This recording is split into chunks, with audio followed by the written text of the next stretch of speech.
بسم اللہ الرحمن الرحیم۔ السلام علیکم۔ افطار اور نماز مغرب کے بعد دوبارہ آپ کی خدمت میں حاضر ہیں۔ میں ہوں آپ کا میزبان محمد عباس چغتائی اور آپ پیغام ٹی وی کی لائیو بلیس رمضان ٹرانسمیشن دیکھ رہے ہیں۔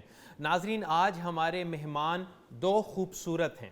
جی، میری مراد ہے آج ہمارے مہمان دو اجمل ہیں۔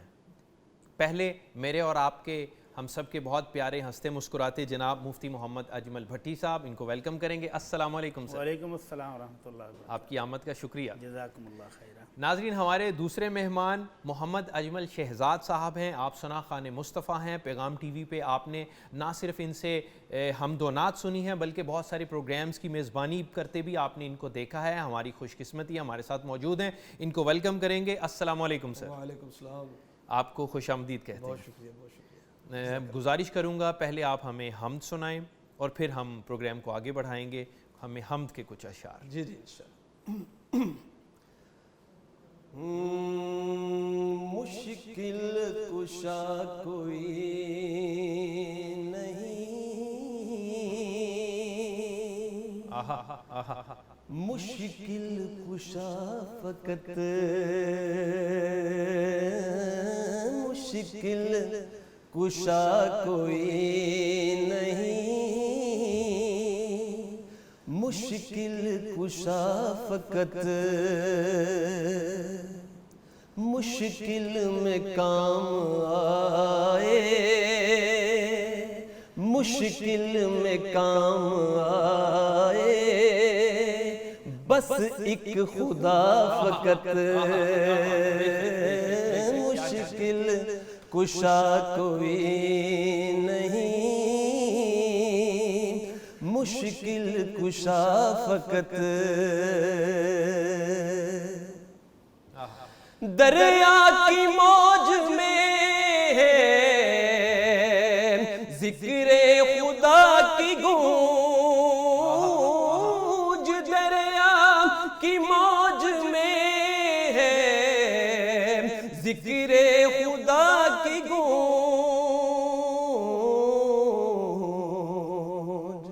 صحرا کی گونج میں بھی، صحرا کی گونج میں بھی رب کی ثنا فقط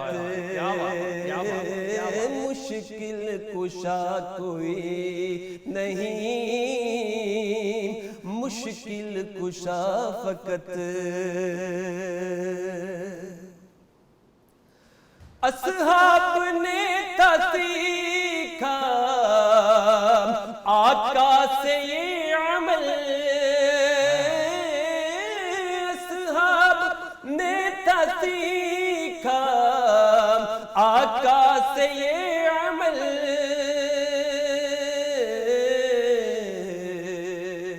حاجت کوئی ہو رب سے، حاجت کوئی ہو رب سے، مانگو دعا فقط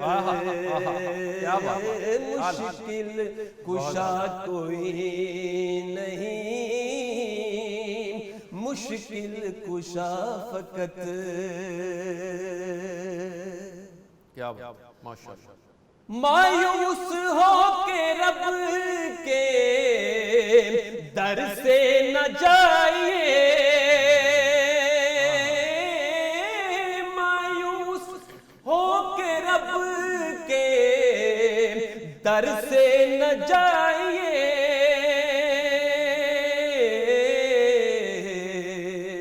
جو کچھ ہے پاس تیرے، جو کچھ ہے پاس تیرے رب کی عطا فقط مشکل کشا کوئی نہیں، مشکل کشا فقط مشکل میں کام آئے، بس ایک خدا فقط۔ اور مقطع ہے چوتھائی سب اس کا، خلاصہ کلام۔ شہزاد تیرے در کا ادنا فقیر ہے، شہزاد تیرے در کا ادنا فقیر ہیں، ہم کو عطا ہو مولا، مجھ کو عطا ہو مولا، تیری رضا فقط مشکل کشا کوئی نہیں، مشکل کشا فقط، مشکل کشا کوئی نہیں، مشکل کشا فقط،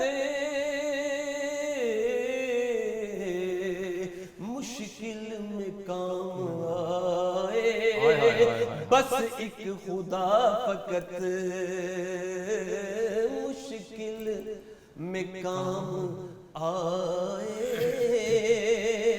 بس ایک خدا فقط۔ کیا بات، کیا بات، کیا بات۔ اجمل بھائی ماشاءاللہ ماشاءاللہ، کیا کہنے، مشکل میں کام آئے رب، آسانی میں بھی کام آئے رب، رب ہی ہے جو ہمارے سارے کام بنائے۔ سبحان اللہ، بہت خوب۔ یہ جو بنیادی عقیدہ ہے مسلمان کا، یہ عقیدہ ہونا چاہیے۔ سبحان اللہ، سبحان اللہ۔ اللہ کریم ہمیں یہی عقیدہ نصیب فرمائے، ہمارے بچوں کو بھی، اللہم آمین۔ جناب مفتی محمد اجمل بھٹی صاحب، ہم ابتدا کیا کرتے ہیں آپ کے ساتھ گفتگو کی کسی وظیفے سے، اور کوئی آپ ہمیں دعا سکھلاتے ہیں، تو آج بھی درخواست کروں گا کہ ہمیں بتائیے آج کا کیا وظیفہ ہے۔ بسم اللہ الرحمن الرحیم، الحمدللہ رب العالمین، والصلاة والسلام علی اشرف الانبیاء والمرسلین، اما بعد۔ عباس بھائی، آج سورج غروب ہونے کے فوراً بعد جی کیا ہوا ہے؟ اعتکاف والے اعتکاف پہ بیٹھ گئے، ہاں، آخری عشرہ شروع ہو ہماری گیا۔ زندگی کی مبارک ترین راتوں کی ابتدا ہو گئی ہے، اللہ اکبر، وہ راتیں جن کو اللہ کا قرآن بھی کہتا ہے خیر من الف شہر۔ سبحان ان راتوں میں ایک وہ رات بھی ہے ہائے ہائے ہائے، جس میں کی ہوئی عبادت 1000 مہینوں میں کی ہوئی عبادت سے بھی بڑھ کر ہے، افضل ہے اور اعلیٰ ہے۔ سبحان اللہ۔ تو اب وہ سستی کے دن ختم، دنیا کے کاروبار، بزنس، دوڑ بھاگ، وہ سب اب سمیٹ کے تو ایک مسلمان کو، خواہ وہ مسجد میں اعتکاف کر رہا ہو یا وہ اعتکاف کے بغیر ہی گھر میں ہے، تو اب اس کو عبادت کی طرف توجہ دینی چاہیے۔ صحیح، نبی رحمت صلی اللہ علیہ وسلم کے تہجد ہم کئی بار بیان کر چکے کہ آپ کے پاؤں مبارک بھی سوج جاتے تھے مسلسل قیام کی وجہ سے۔ اللہ اکبر۔ اس کے باوجود کہ آپ سارا سال یہی روٹین تھی، اس کے باوجود جب یہ آخری 10 دن شروع ہوتے تو اماں جی عائشہ رضی اللہ عنہا فرماتی ہیں احیا اللیل، اللہ کے نبی صلی اللہ علیہ وسلم اب پوری رات جاگتے تھے اور اللہ کے سامنے گریہ زاری کرتے تھے، قیام اللیل کرتے، دعائیں کرتے، اپنی امت کے لیے رو رو کے دعائیں کرتے۔ تو اب پوری رات، پہلے آرام آپ فرما لیتے تھے، اب پوری رات جاگنے کا شیڈول جاری ہو گیا ہے۔ اور دوسرا کام، آپ پہلے بھی اپنے ازواج مطہرات کو تہجد کے لیے جگاتے تھے، لیکن اب باقاعدہ حدیث کے الفاظ ہیں وہ ایقظ اہلہ، اب ان 10 راتوں میں گھر والوں کو بھی آپ باقاعدہ جگا دیتے کہ اب اللہ کی عبادت کرو۔ اور تیسرا کام، وشد معذرہ، اب آپ ٹوٹلی کمر بستہ ہو کر وقف ہو جاتے اللہ کی عبادت کے لیے۔ باقی جتنے جائز حلال کام تھے ان 10 دنوں میں آپ وہ بھی چھوڑ دیتے۔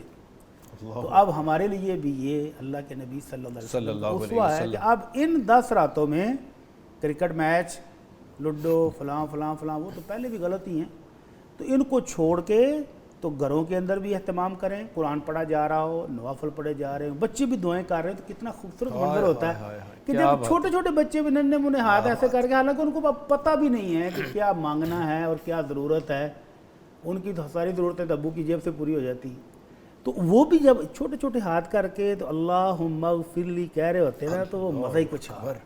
تو گھروں میں یہ منظر اب پیدا کرنے ہیں، اور اس کے علاوہ اور رب کائنات کی رحمت کیسے جوش میں آتی ہوگی ان معصوم ہاتھوں سے، ادھر بچے اور ادھر والدین اور ادھر بزرگ بھی تسبیح پکڑ کے اللہ اللہ کر رہے ہوں، تو یہ منظر اب مطلوب ہے۔